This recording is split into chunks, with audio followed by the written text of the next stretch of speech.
All right, so we have one last thing here to finish up graphing these rational functions. So this is the last little bit of 7.2 here. So yesterday we looked at graphing when we're in parent function form, and then we looked at graphing when we're kind of in that asymptote form where we have to look at the numerator and denominator, determine what the asymptotes are, and plug in values. So today we're going to be given something that's more in that asymptote form and turning it into something that's in parent function form.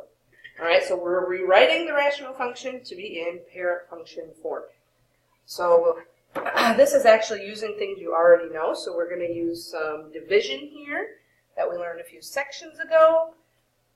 And then we're going to graph in parent function form that we looked at yesterday. All right, so here's our first function. So we have g of x equals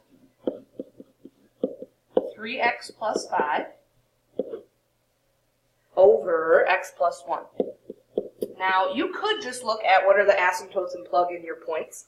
However, we want to think about, this is actually an application that comes into play in calculus and some other higher level math.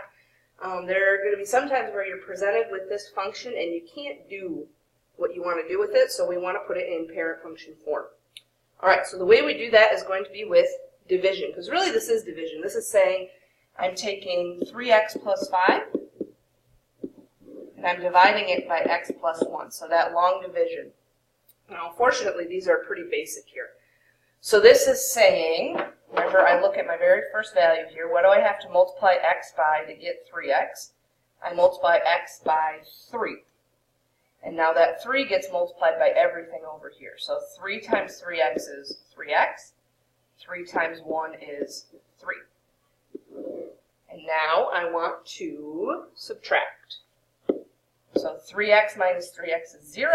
5 minus 3 is 2. So what this has now turned into then, I have the 3 plus, I'm left with a remainder of 2 over whatever I was dividing by. So you probably want to think about this as being the other way around. 2 over x plus 1 plus 3. Now since they're just being added, I can add in any order, but that's how we're used to seeing it here in our parent function form. So when I look at this now, you should be able to tell your transformations are vertical stretch by 2, left 1 from this part here, and this gives me up 3. So from there, I can graph this function in parent form. So to do that, I'm going to create my table of values. Do that up here next to the graph. So I want to look at x and 1 over x. And since I have that vertical stretch, I'll need a third column. We're going to multiply by 2 to get 2 because I have a vertical stretch by 2. We get my x values. So when I plug these x values into 1 over x, 1 over negative 2 is negative 1/2.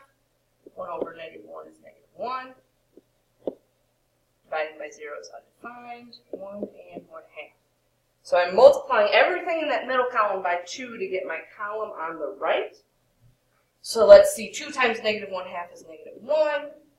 Negative 1 times 2 is negative 2. Still undefined. 2 and 1. So, all right, so now let's go ahead and graph those parent points we have then.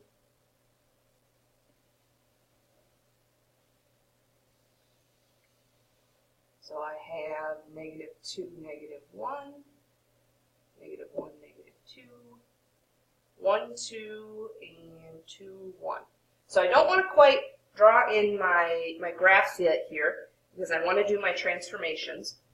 So I know I've already done the stretch part, but all of these points still have to go left 1 and up 3. So I'm going to move every point left 1 and up 1, 2, 3.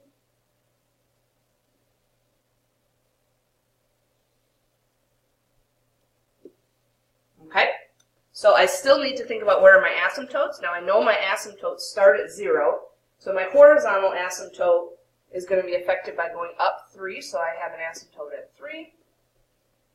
My vertical asymptote is affected by going left or right, so I have left 1.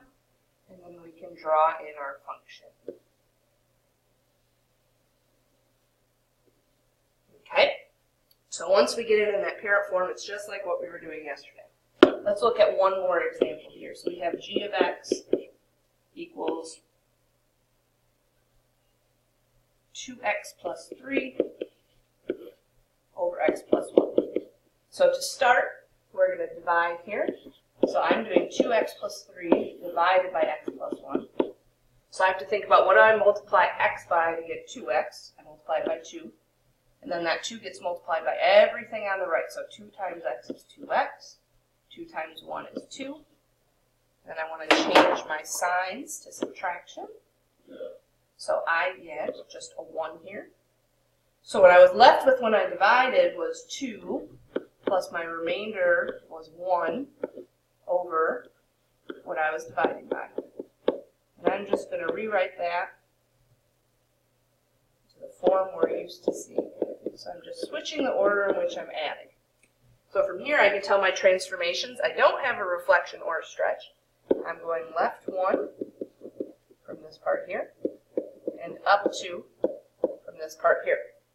So from there, let's go ahead and make our table. So my table only needs 2 columns this time because there's no stretch or reflection. All right, so finding these parent points, I have -1/2, -1, I'm fine, 1 and 1/2. When I plug in those x values, I'm going to go ahead and plot those points.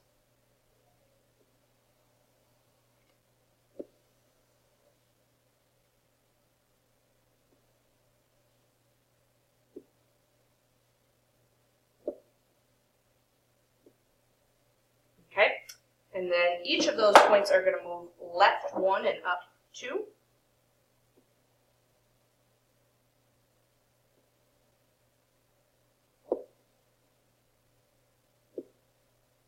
Right, and from there I have to think about my asymptotes. My vertical asymptote starts at 0, and I'm going left 1. My horizontal asymptote is starting at 0, and I'm going up 2, so that's going to be up 2.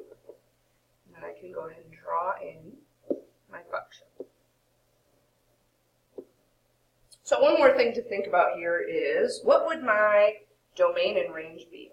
So when I'm thinking about my domain, as I move left and right, this function is going left forever and right forever. However, there's one x value where my function has an asymptote. So I would say my domain is all real numbers, except where that vertical asymptote is at. I do not have an x value of -1.